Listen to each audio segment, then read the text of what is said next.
uniform thin rod of length L is hinged about one of its ends and is free to rotate about the hinge without friction. Neglect the effect of gravity. A force F is applied at a distance x from the hinge on the rod, such that force is always perpendicular to the rod. As the value of x increases from 0 to L, statement 1 है, the component of reaction force by hinge on the rod perpendicular to the length of rod is increases. Second statement है, the angular acceleration of rod is increases. चलो देखते हैं. Let's say FBD इसका draw करें और ये आपका axis of rotation है. Let's say ये सेंटर ऑफ मास है, तो सेंटर ऑफ मास का एक्सेलरेशन लेट्स से a है और angular acceleration let's say alpha है और कुछ टाइम बाद एक ओमेगा भी डेवलप हुआ होगा, तो angular velocity let's say omega है. एंगुलर वेलोसिटी की वजह से सेंट्रीफ्यूगल फोर्स एक्ट होगा which is equal to m omega square L by 2. इसकी वजह से एक नॉर्मल फोर्स डेवलप होगा लेट्स से N1. साथ में force as given in the direction act हो रहा है, इसकी वजह से इसके अपोजिट में एक नॉर्मल डेवलप होगा और दोनों नॉर्मल म्यूचुअली परपेंडिकुलर होंगे. अब यहाँ पर देखा जाए तो टॉर्क इक्वेशन बनाए हम, तो torque equation force into perpendicular distance into I alpha. तो यहाँ से टॉर्क लिखें तो सिर्फ एक ही फोर्स है जो टॉर्क प्रोवाइड कर सकता है, बाकी other forces axis of rotation से पास कर रहे हैं.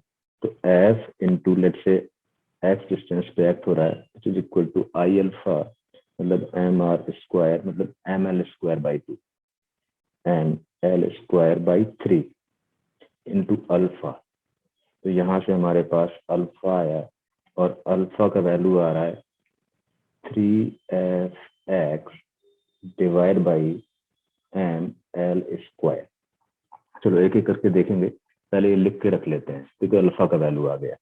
यदि हम n2 का वैल्यू फाइंड करें तो n2 इज इक्वल टू होगा m omega square L by 2. इसको भी रख लेते हैं, फिर बाद में सारे कंपेयर कर लेंगे. और यदि हम इसके F के along force Newton second law apply करें तो वो आएगा आपका F minus N2 is equal to mass into acceleration of centre of mass. तो यहाँ से आपके पास N2 का जो वैल्यू आएगा वो आएगा F माइनस M इंटू ए. तो ये आपका ए का वैल्यू भी हम फाइंड कर सकते हैं. A is equal to r alpha मतलब L by 2 centre of mass तक का डिस्टेंस इंटू अल्फा.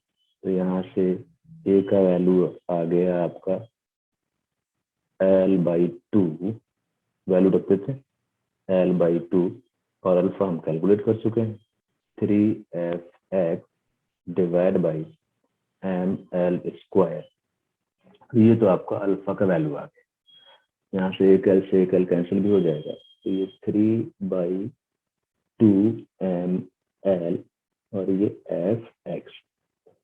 हम जरा ठीक से देखें तो हमारे पास ए भी आ गया, नॉर्मल फोर्सेस भी आ गए.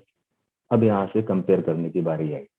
अब देखो जैसे जैसे एक्स इंक्रीज होगा तो आपका अल्फा भी इंक्रीज होगा और अल्फा इंक्रीज होगा तो सीधी सी बात है एक्स बढ़ेगा या अल्फा बढ़ेगा तो आपका ए भी इंक्रीज होगा. ठीक है, ए इंक्रीज होगा और अल्फा बढ़ेगा और अल्फा पर डिपेंड करेगा ओमेगा, क्योंकि omega square is equal to 0 square plus 2 alpha into angular displacement. तो अल्फा इंक्रीज होगा तो आपका ओमेगा भी इंक्रीज होगा. तो आपका क्या इंक्रीज होगा, अल्फा बढ़ने से ओमेगा भी इंक्रीज होगा. और ठीक है, ए इंक्रीज होगा, अल्फा एक्स बढ़ेगा तो ए इंक्रीज होगा तो आपका N2 डिक्रीज होगा. तो N2 क्या होगा, डिक्रीज होगा. और ओमेगा बढ़ेगा तो N1, ये N1 है और N1 क्या होगा, ये इंक्रीज होगा. तो अब यहाँ पर चेक कर सकते हैं आप. पहला स्टेटमेंट क्या है, component of reaction force by hinge on the rod perpendicular to length of the rod increases, तो basically perpendicular to the rod जो है वो N2 है और N2 आपका डिक्रीज हो रहा है, तो फर्स्ट स्टेटमेंट फॉल्स हो गया। और सेकेंड स्टेटमेंट की बात करें तो angular acceleration of rod increases, तो एक्स बढ़ाएंगे तो आपका अल्फा इंक्रीज होगा, ये चेक कर ही चुके हो आप। तो ये सेकेंड स्टेटमेंट ट्रू और इनका एक दूसरे से कोई रिलेशन नहीं है, इसका मतलब डी ऑप्शन इज करेक्ट।